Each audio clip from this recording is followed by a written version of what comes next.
Good afternoon, you ruddy lovely people. Thomas Frank is in the door at Tottenham, and there's no doubt that he's going to need some big summer signings to improve this Spurs side. But what Thomas Frank has shown that he's very good at doing up to this point in his managerial career is playing with the cards that he's dealt, improving the squad that he inherits and getting the absolute most out of the players that he already has. And I don't see why he won't do it at Tottenham. I believe we have quite a few players that we will see a huge improvement in under Thomas Frank. So I've come together with a list of 5 players that I believe Thomas Frank will get the absolute most out of, and 5 players that I believe will excel under the Danish head coach. Starting off with number 1, I have gone with Dominic Solanke. Now, look at Thomas Frank's record when it comes to managing out-and-out number 9s. Ollie Watkins in the Championship, banging in goals for fun. Yes, Emery's done fantastically well with Watkins. Yes, Steven Gerrard did pretty well with Watkins. Yes, Watkins is a fantastic player. But Thomas Frank got the absolute most out of him. The best Watkins was Watkins under Thomas Frank in that Brentford side. And Ivan Toney as well, ridiculously good, banging in goals for fun. I think he scored 30 plus goals in one season in the Championship. And I get that it's the Championship, but 30 plus goals in any league is ridiculous. And then consistently scoring 15 to 20 in the Premier League for a mid-table side. Thomas Frank knows how to get the most out of strikers because he doesn't ask them to fill in 5 or 6 different positions. He doesn't ask them to constantly drop deep or contribute to the build-up play. He wants them to hold up the ball and be in the right place at the right time to stick the ball in the back of the onion bag. That's what Areola was doing at Bournemouth to get the most out of Solanke. He didn't have to play 3 or 4 different roles and do 3 or 4 different things all at the same time like he did under Ange Postecoglou, and like he would, to be fair, under a lot of managers right now who are so systematic and play a possession-based game. Under Areola, they would win it in transition, quickly play it to Solanke, bang it in the back of the net, bang, 1-0 Bournemouth. And I see it being similar at Spurs. I personally believe Frank is a better coach than Areola. We'll maybe see a little bit more this season. So I think playing Solanke as that proper out-and-out number 9, the goal scorer, always in the right place at the right time, positionally aware. He's got that physicality as well to hold it up, but he's not always being asked to drop deep or contribute to wing play and create triangles all over the pitch. Just be in the striker's position at all times. So number 1, Dominic Solanke. He's had a good first season at Spurs. Don't get me wrong, winning the Europa League, it's not bad. It's a bit of European silverware, but I think he scored like 15 goals in all comps, something like that. And it's not bad, but it's not as good as what he was doing at Bournemouth, who, let's be honest, have less expectations than us and less quality in their team. I know we finished 17th and they finished way higher, but we also won a European trophy. We've got better players than Bournemouth. I know football isn't played on paper, but on paper we do. So I think Dominic Solanke, under the right manager who gets the most out of him, will really improve. Number 2, I have gone with Brennan Johnson. Johnson again, LA. I cannot wait to sing that when he bangs in his first goal of the season, heading into the next one. But I think Brennan Johnson will really excel under Thomas Frank. Look, he was good under Ange. He was one of the players who actually did all right under Ange Postecoglou. Ange Postecoglou always asked his wingers to hug the touchline, his fullbacks to come inside. Whilst that didn't work at all for Sonny, it worked a little bit for Brennan Johnson because he would constantly get goals, but he wouldn't be involved in games like he was at Nottingham Forest. At Nottingham Forest, he was much more of an inside forward, and I reckon that's exactly what he'd be under Thomas Frank. When you look at the way that Thomas Frank uses players like Mbermo, Visser, Schade. I know Visser's been more of a striker the last couple of years in that 4-2-3-1, but the way he's used those natural wingers, always cutting inside, always having good shots from good positions.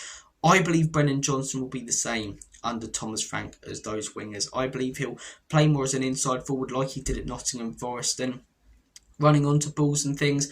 I believe he'll use his pace as a real attribute because his pace has always been there, but hugging the touchline, he hasn't used it that much. He's not great at going one-on-one with people. So if you're flicking on headers from Solanke and you've got Johnson running on him, he's one-on-one with a keeper or one-on-one with a defender who's side by side to him instead of in front of him, you'd probably back Brennan Johnson to beat the defender and put the ball in the back of the net. He's got a good goal scoring record. I reckon his goal scoring record will be the same under Frank. I don't think it'll improve really like Dominic Solanke's, but I think his overall game will. Thomas Frank wanted him at Brentford. They didn't get him. We hijacked that deal. Now he manages him at Tottenham. He's been very, very complimentary about him in press conferences and things when we've come up against him. So I think Brennan Johnson will be a really, really good Thomas Frank player. Vicario is my number 3, right? Because I'm looking at Vicario.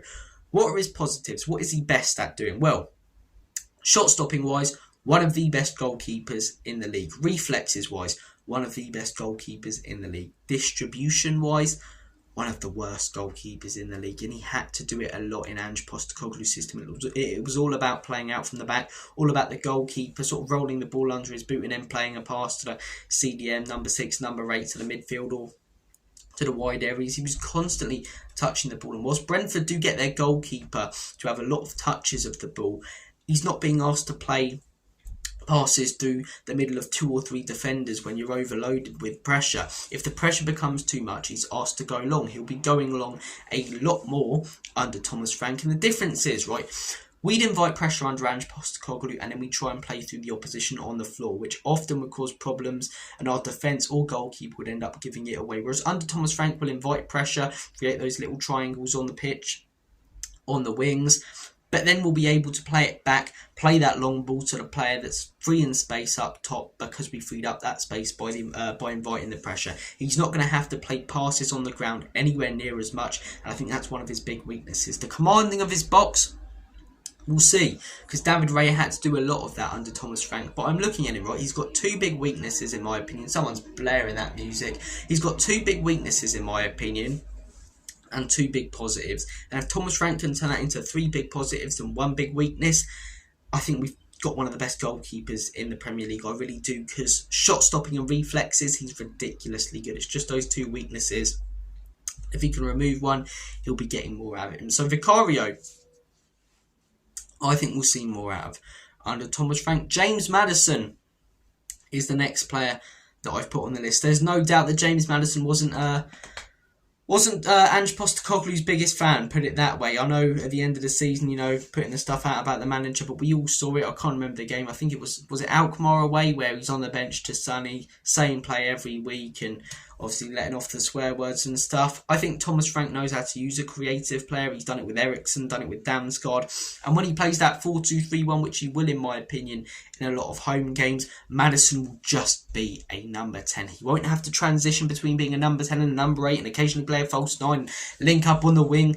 All these different things he had to do to play that sort of total football style that wasn't working under Ange Postecoglou, he won't have to do under Thomas Frank. He will be the number 10. Play the ball to Madison. He's then got 3 options. He's got 1 in front of him, 1 to his right and 1 to his left. It's a lot more simple than the wing-backs coming in and occasionally getting in his way. He's that number 10 who's got the freedom now, who's got the space, who's going to be able to free roam and can play in that role exactly how a number 10 should. I think Madison will be fantastic under Thomas Frank. I think what he did best at Leicester was when he had that space in that number 10, you know, Tielemans would do all the dirty work and Ndidi and those players, and they get it to Madison, and he'd be the one who would be allowed to free roam, one of the only players who'd be allowed to have all that space and, you know, pick that pass. And when you're looking at players to pick those passes forward, those either needle passes, Madison's up there in the Premier League. He's a great passer of the ball. He's got great technical ability. And I think Thomas Frank will really allow that to shine. And my final pick, I was deciding between the 2 wing backs, but I've gone with Porro because I think Udogie defensively is a lot more solid than Porro. Going forward, Porro is better. I think Porro will hugely improve under Thomas Frank. I think Udogie will improve under Thomas Frank, but especially Porro, and especially against the big teams, because we know that against the traditional big 6, or now teams like your Newcastles, your Aston Villas, your teams in the top half of the table competing for Europe, Thomas Frank at Brentford constantly switched to a back 5 or a back 3, and when he does that at Spurs, it allows Porro to have that defensive cover. Under Ange Postecoglou, Porro, he would invert into the middle, teams would catch us out, they quickly play it wide in transition, and we'd have no fullback out there, whereas he's not going to be asked to invert under Thomas Frank. He's a natural wing-back whose biggest strength is staying in wide areas and crossing the ball, and he's going to be able to do that under Thomas Frank, and especially if Udogie's dropping back a little bit deeper, if the back 3 are there to cover him, if he loses the ball, if we lose the ball going forward, we're not going to have to worry about that position on that right hand side just being completely vacant, because the minute someone tries to play a pass there, boom, you've got Danzo or Romero or Dragusin, one of the three centre backs on that right hand side chasing down that ball and putting in attack. You've got a lot more cover for Pedro Porro, which will allow him to have a lot more freedom going forward. And is he a great defender? No. So how do you get the best out of him? Don't get him to defend that often. Let him be that wing back who's allowed to bomb forward, and let Udogie be the one who sits back a little bit deeper and let the back three cover him, which is their jobs.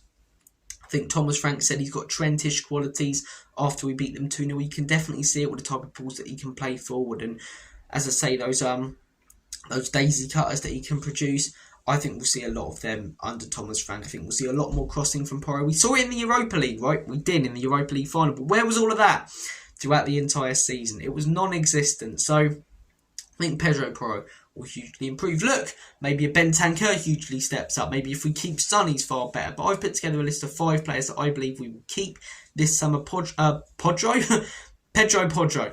Porro's the only questionable one. He might move, but I believe these 5 players will stay. And if they do, I believe they're the 5 players who will see the biggest improvement in under Thomas Frank that we already have. Obviously, whilst he might improve, and in my opinion probably will improve the first team, we still need that quality to come in, because we're still a team that with these players, even if he gets the absolute most out of them, finished 17th. So, guys, I'm going to make like a banana and split. Also European champions, but 17th. But European champions. I'm going to make like a banana and split. Take care of yourselves. Have a smashing rest of your day. And as always, come on, you Spurs.